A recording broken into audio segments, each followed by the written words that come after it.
RJ रमझाझर news की खबर का असर कोरबा जिले में देखने को मिला। आपको बता दें कि कटघोरा क्षेत्र में अवैध रेत उत्खनन की खबर हमारे द्वारा दिखाया गया था, जिसके बाद अधिकारियों में हड़कंप मच गया और खनिज विभाग की टीम द्वारा सुबह 7 बजे ही रेत घाट में पहुंच 4 ट्रैक्टरों को जब्त किया गया है।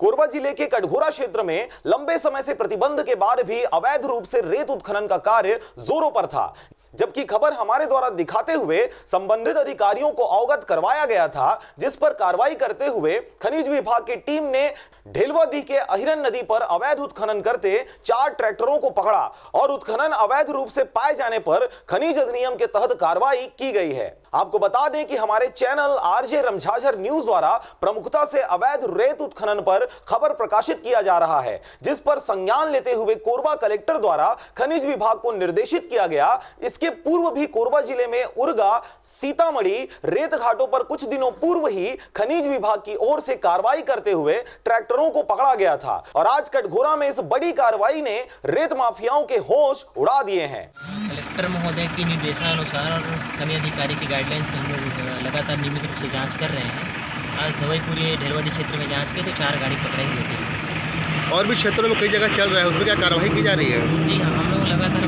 कार्रवाई कर रहे हैं। अभी क्या है, अपन जो है विगत 1 हफ्ते से लगातार कार्रवाई कर रहे हैं और उरगा थाने में अपने खनिज जांच चौकी में कई गाड़ियां खड़ी। कोरबा से जयप्रकाश साहू के साथ शारदा पाल एवं शशिकांत डिक्सेना की रिपोर्ट, आरजे रमझाझर।